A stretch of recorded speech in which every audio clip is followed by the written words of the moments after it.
Litre কালো ধোঁয়া, নদীতে পড়ছে বিষাক্ত কেমিক্যাল, বিষাক্ততায় ভেসে আছে নদীর মাছ।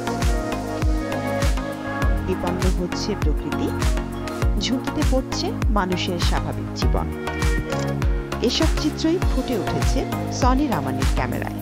বাংলাদেশ শিল্পকলা একাডেমির জাতীয় চিত্রশালায় 19 এপ্রিল 2025-এ শুরু হল বিপন্ন প্রকৃতি ও পরিবেশ শিরোনামে ফটো সাংবাদিক সনি রামানির প্রথম একক আলোকচিত্র প্রদর্শনী।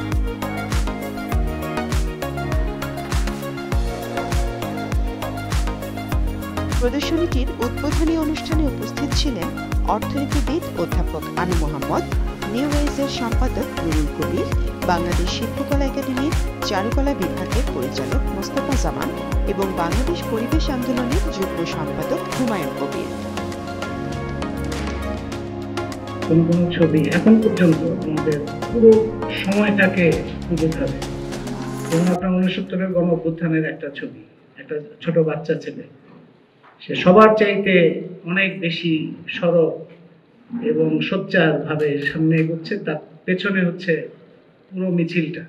এই ফটোগ্রাফির কালেকশনটা দেখলে আপনি নাগরিক হিসেবে নিজেদেরকেও অনেক ছোট মনে হবে আমার হয়। প্রথম কথা হচ্ছে পরিবেশ, প্রাণ, পরিবেশ ইত্যাদি, পরিবেশ এগুলো বেসিক্যালি রাজনৈতিক ইস্যু। সত্যিকার অর্থেই বলেছেন যে এটা পলিটিক্যাল কমিটমেন্ট ইস্যু। রাষ্ট্রের দিক থেকে, পলিসি মেকারদের দিক থেকে এটা নিয়ে তারা কি করবেন বা নাগরিক সমাজ যেভাবে ভেবে তাদেরকে সাহায্য করতে পারে সেটা তারা করবেন কি করবেন না, বা তাদেরকে করতে বাধ্য করা যাবে কিনা, সেটা নাগরিক সমাজের একটা ভূমিকা থাকে।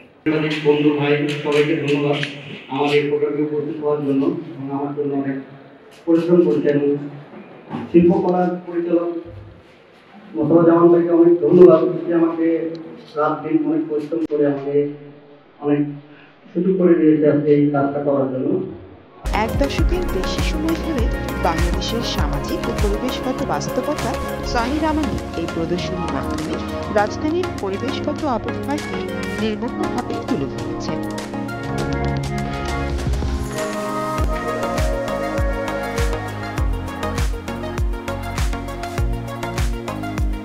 এই প্রদর্শনীতে 60টিরও বেশি আলোকচিত্র প্রদর্শিত হয়েছে।